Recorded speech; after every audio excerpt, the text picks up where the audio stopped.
Hello and welcome to another video, and today I'm doing first impressions of Final Fantasy 16. I have put about 25 hours into Final Fantasy 16 at the time of this recording. I have, my other buddy Dan from Podcast 572, he's beaten the game, so if you want to hear our impressions more in detail, the next episode of Podcast 572 will be going up very, very shortly here, and I'm sure we'll have a lot more to say on it, especially he will because he's beaten the game. But I wanted to make a video and give my first impressions on this game at the 25 to 30 hour mark. I think I've played 25, it might be 30 hours. I'd honestly have to go look, but I have put some time into Final Fantasy 16. I have some thoughts. Before we begin, as far as I go with Final Fantasies, Final Fantasy is a pretty ambiguous series, I guess. Like, none of them are really sequels to each other. If you know anything about Final Fantasy, are there sequel games? Sure, but like going from 14 to 15 to 16, like those are not sequels, they're just the next game. It's an anthology series, right? There have been sequels, obviously, like Final Fantasy X-2, 13, 13-2, and Lightning Returns. That's a trilogy, but for the most part, they are standalone experiences. For me, just a little bit of a background. The first Final Fantasy game I ever played was Mystic Quest for the Super Nintendo, and then I played Mario RPG, and then I jumped on a PS1 with RPGs, and I really dived in with Final Fantasy VII. That's kind of where I found my love for JRPGs. I gather most people did at that point, and then I fell in love with the entire genre. So I've played every Final Fantasy with the exception of the MMO ones, so 11 and 14, since Final Fantasy VII, and I really am enjoying my time with 16.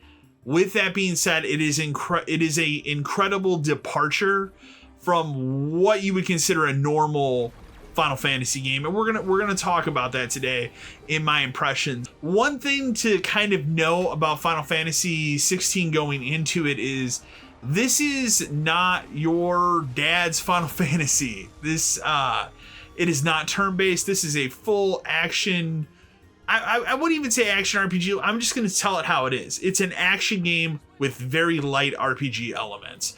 Like, they've really scaled back the RPG part of this game, and I think there is going to be some of the Final Fantasy fan audience that's not going to like that direction because they're coming to Final Fantasy for a hardcore JRPG. This game does not deliver a hardcore JRPG.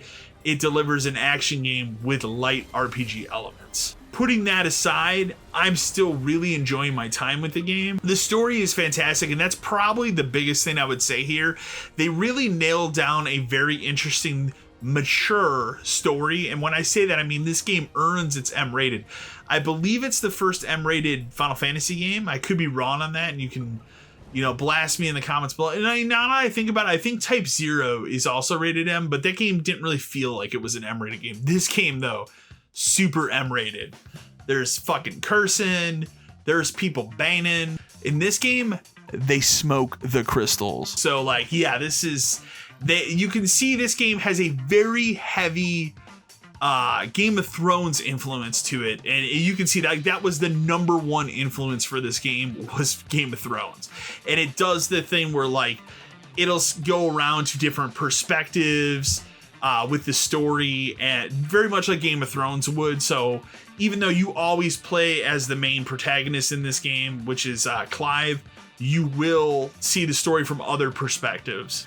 This game also does take place during various eras of Clive's life. So, like, you do get some backstory when he's younger to kind of fill in the details of what's going on now. But it's all great. Like, I don't have any complaints about the story.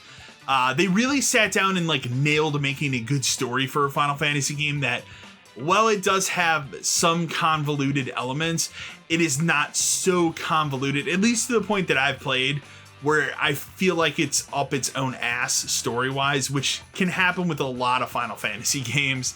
Like, I really liked 15 when I finished it, but by the end of that game, that became like the most anime-ass video game I've played in some time. This game, it doesn't seem like it's going that route. Like, could it by the end of it? Totally.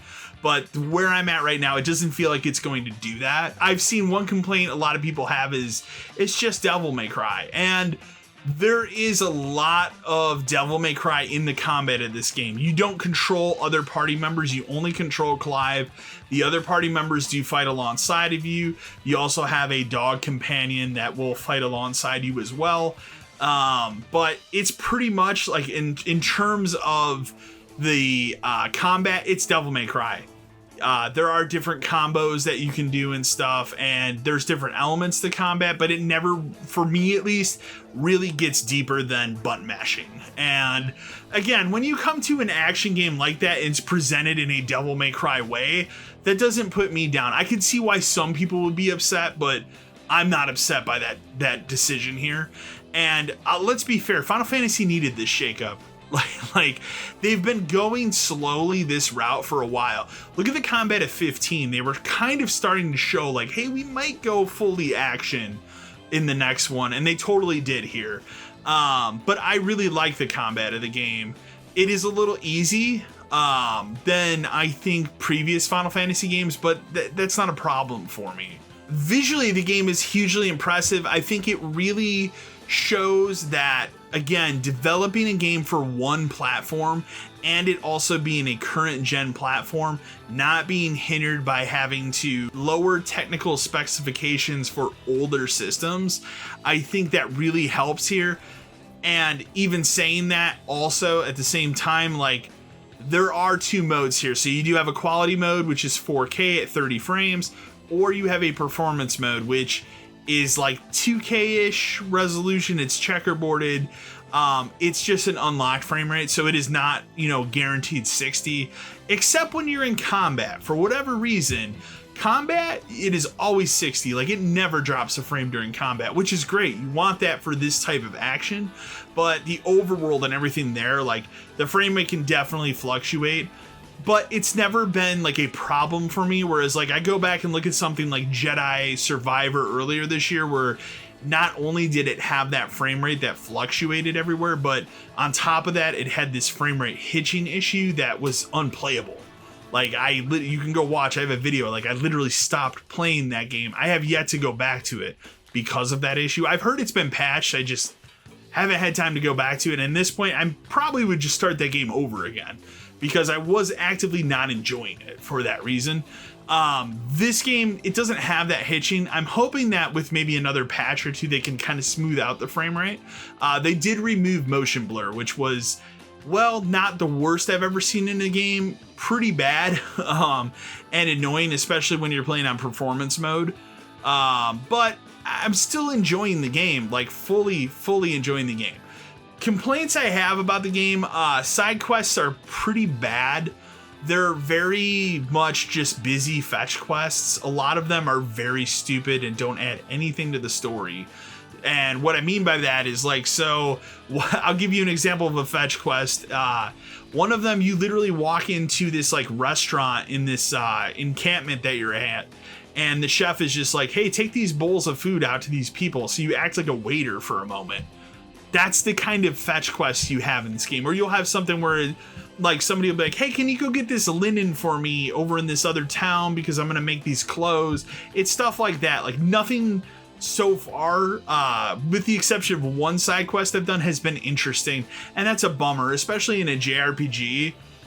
You want to have side quests, and I think the other problem with it is, like, Diablo 4 also just came out, and that game, the side quests are so fucking good in comparison because of how excellent the writing is. Whereas you look at this and it's like they put all the writing into the main story, and then I think when they got done, they're like, well, we got to put other stuff in this game to flesh it out. Fuck it, we'll just make some busy quests. And that's what they did. So side quests are a bit disappointing. But other than that, like, that kind of like rounds out like any kind of complaints I have. Another major props I want to give to this game, the voice acting is tremendous. Really, like, I think it's the next level that a JRPG series has been looking for. Like, every Final Fantasy has had good voice acting since 10.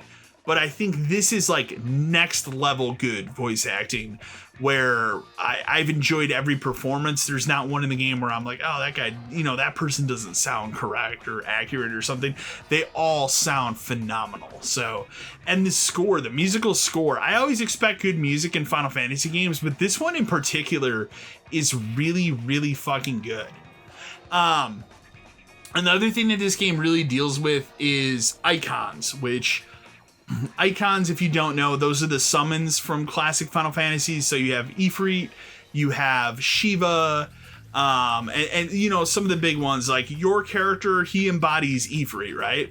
But when there are certain parts of the game where you will actually turn into Ifrit and you get to fight as him.